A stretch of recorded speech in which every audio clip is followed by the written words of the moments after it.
Hey folks, it's Nate. Thanks for joining me at the art table again today. We're taking another look at 20th Century Boys Volume 9. We are almost done with this series. We have 5 more installments to go. And we are looking at the second half of this volume. And this is where we really start to see the pieces of the puzzle fit together. We are almost done with the preliminary exposition, and we are moving into the real questions that will need to be sorted out in order to bring an end to the friendship era and go back to a saner time.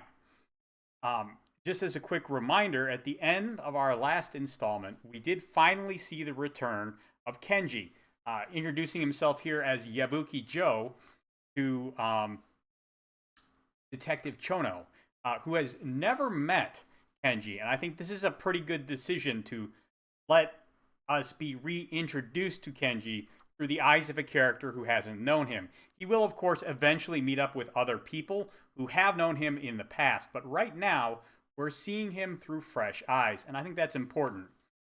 We are actually not starting out here at the end of the world this time around. We are actually going back to Sane and her friend who went missing, which kind of kicked off all of the unrest that would eventually bring her and her brother Katsuo to go on the run with Acho.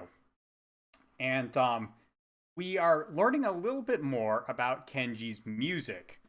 And at the end of our last installment, we learned that some people were hearing on the radio or through other means little snippets of Kenji's songs played over the radio. We're not quite sure what the origin of that is yet.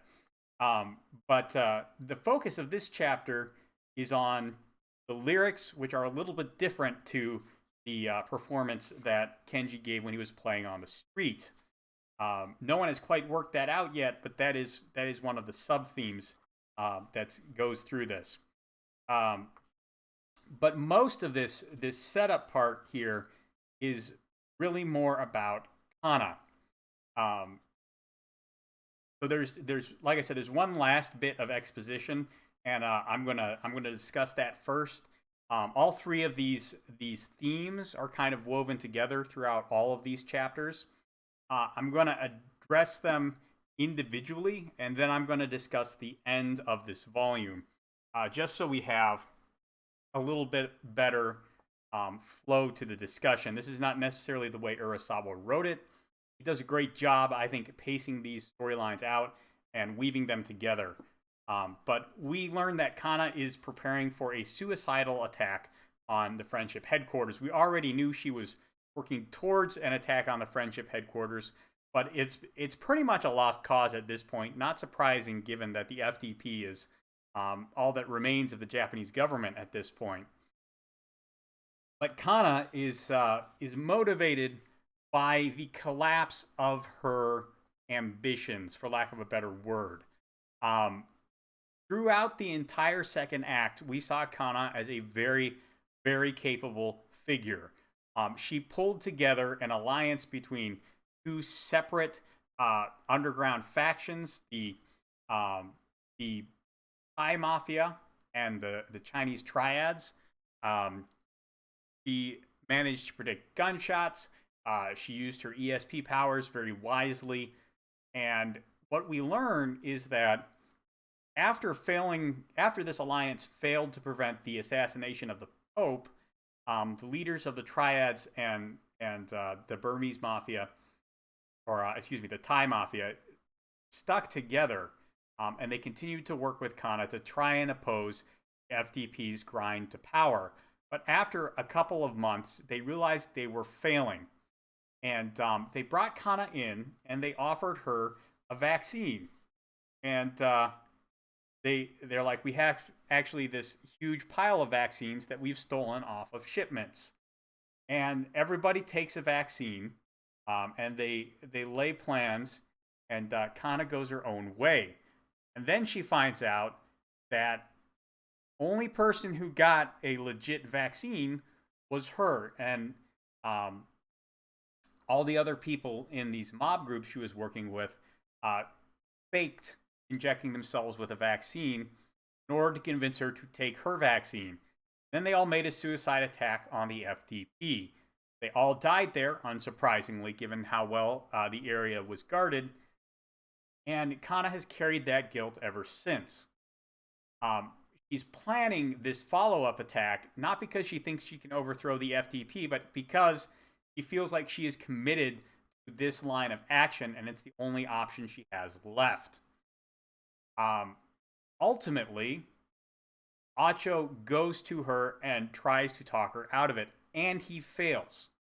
Um, he only comes back when he hears the music that Kiyome and later Sane have been remembering hearing on the radio.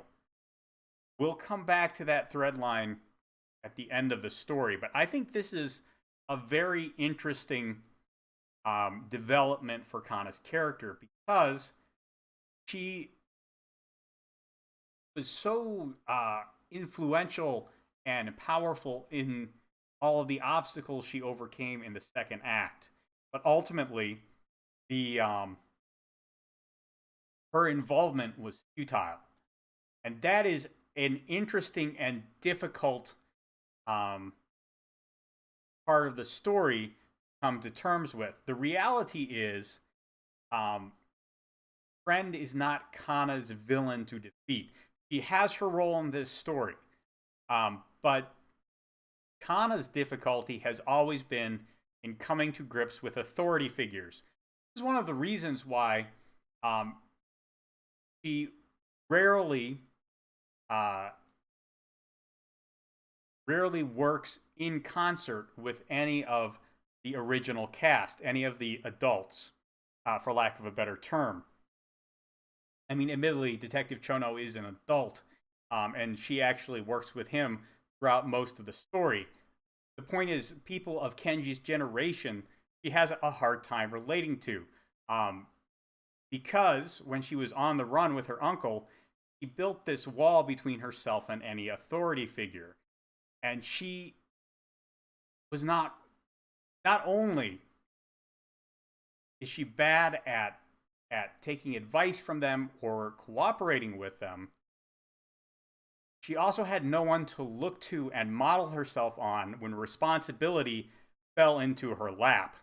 And that has made it very difficult for her to deal with things like guilt, with the responsibility of leading people. She doesn't have any of the wisdom, wants, the skill for that kind of a thing that she really needs in this kind of a situation.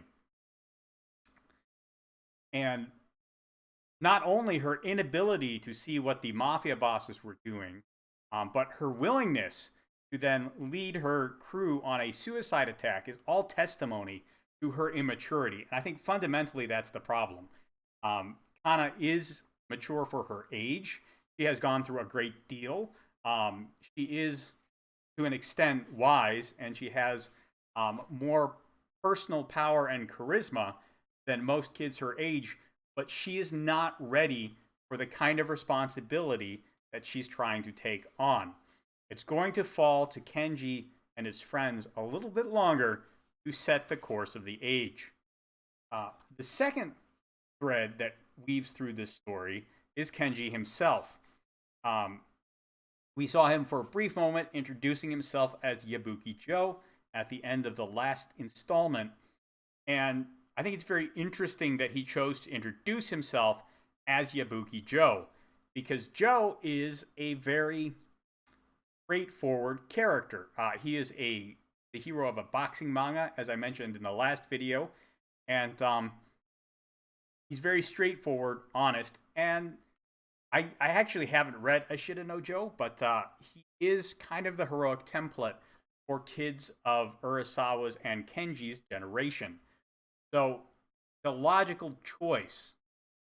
Also not superhuman. I mean, some very supernatural things happen in that story, including the part where Joe fights so hard in his final boxing match that he turns to ash and blows away. Kind of a metaphor for the ephemeral nature of fame and success in a competitive sport, especially one as hard on the athlete as boxing. Um, but Joe is a pretty normal guy. And there is this theme of normality, and the importance of being a regular person that is really emphasized in the second half of this story and is put in stark contrast to the supernatural powers we see Friend using and even Kana using to a lesser extent. So when we come back to when we come back to Kenji, in this installment, um, we actually see that we don't come directly back to him. We come back to the guards, and we see the sheriff um, at the gate asking what happened to the space alien, because that's what they're calling people from outside the FDP's small corner of Japan. Ask him what happened to the space alien, and the guard's just like, well, I let him in. And we get some development there. Chono and some of the other people inside the walls are running around. They're trying to catch up with him. Kenji is moving very quickly through the town. He's playing music. He's accepting hospitality from the villagers and so on and so forth. And ultimately, see if I can find the moment. They run him down and they surround the house he's in. They're all lined up with their shotguns and they're like, "Come on out, you alien invader!" And Kenji comes out, and there's probably the strangest high noon standoff ever. We got this line of guys with rifles and shotguns, and Kenji just comes out like, how's it going? I'd like to play you a little song. And what happens is we're introduced to Kenji's song once again for the first time in a while. We haven't really heard this since Bloody New Year's Eve, and he just plays it, and the officers get more and more uptight until they don't know what he's doing. They don't know what's going on. They're so confused. This is such abnormal behavior. Just decide to shoot him, and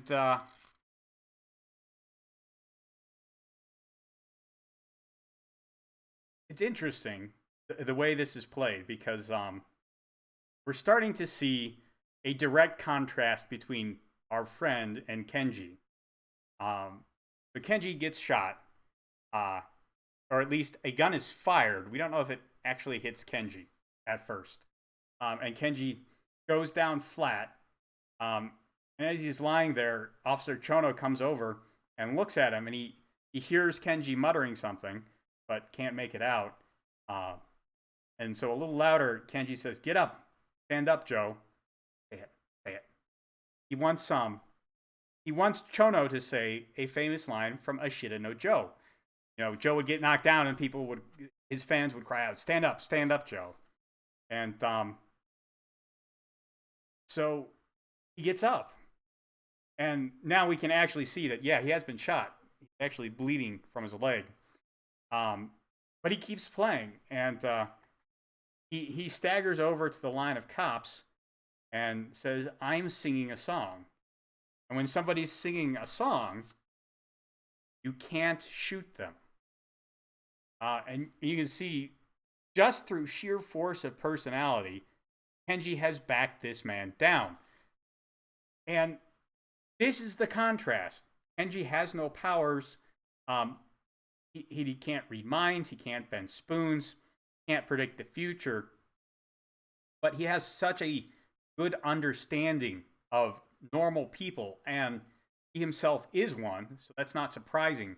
But he has a force of personality and a charisma sufficient that people can't quite bring themselves to oppose him.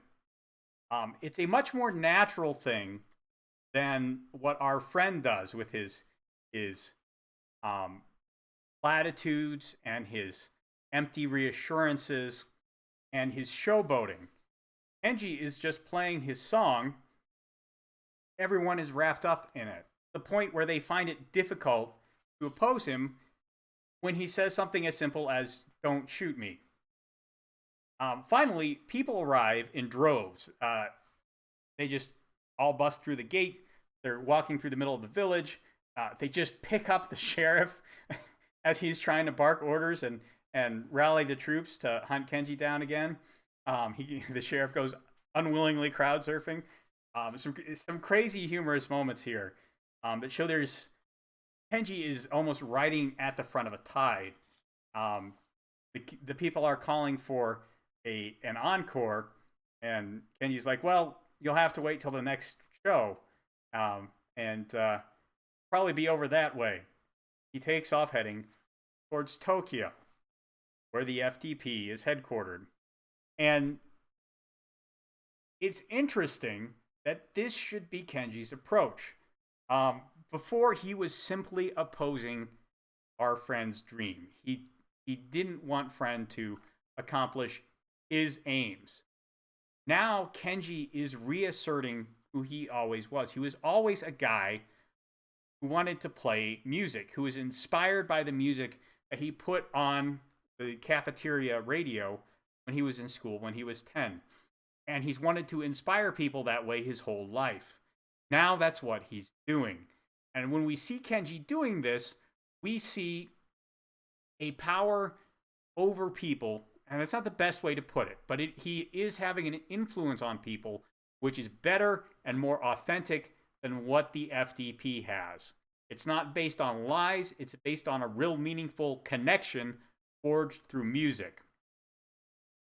It's particularly interesting as well that we've just seen Kenji essentially come back from the dead, just like our friend supposedly did after the Pope's assassination. Hold on to that idea.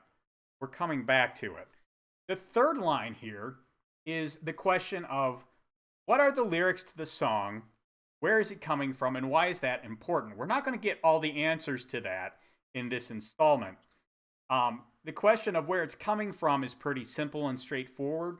At some point in his trek across the countryside, Kenji ran into this guy here, who has a very, very 70s look to him. Clearly, if he wasn't a hippie before, he was inspired by meeting Kenji.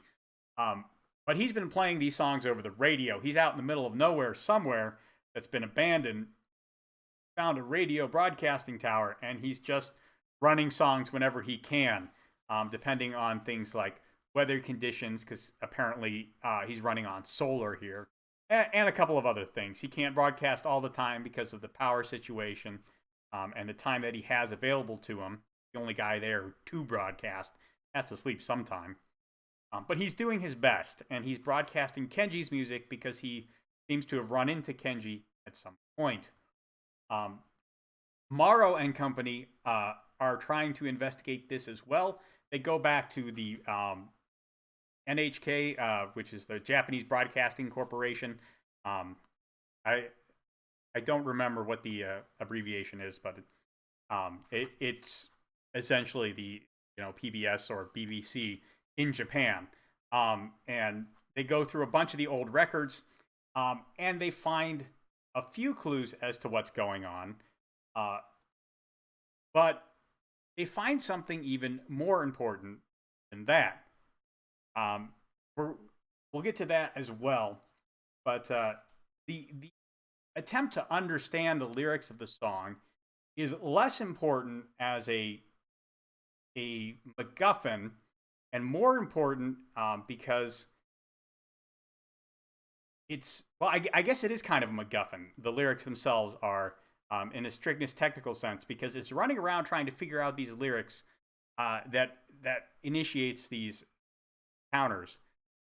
But it isn't until Acho learns that the lyrics of the music being broadcast are longer, there are more of them than the recording Kana has, that he puts it together and he realizes Kenji must be alive and still writing music. And this is what allows Acho to come back around and convince Kana not to make her suicide attack.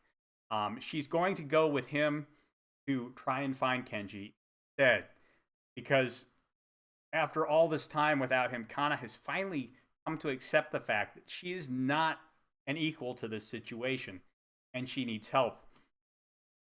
But never gets out of Tokyo. Neither does Acho. They are on their way out when they are captured by the FDP and they are brought to Manjome.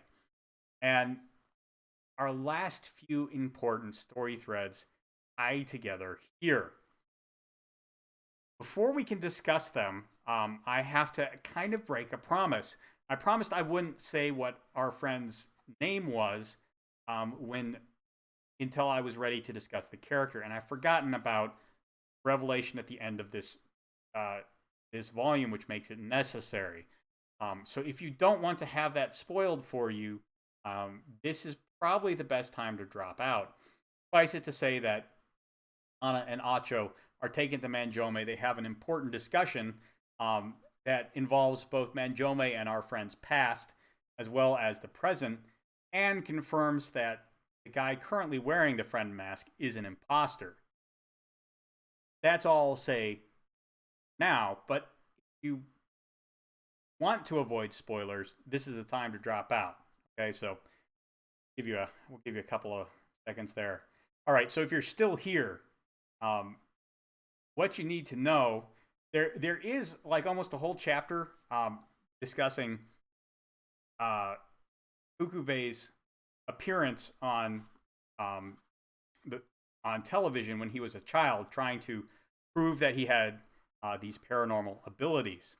And this is what originally brought Manjome and Fukubei together to create the FDP and kind of start off the friendship cult. And basically they are putting Fukubei and Manjome in their opening positions for the story. And that is the tape that Maro and Harunamio see when they go to the NHK to investigate the broadcasts.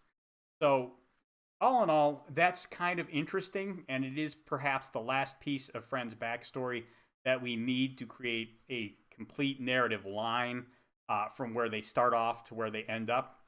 But that's not what's really important. What's really important is that at the end,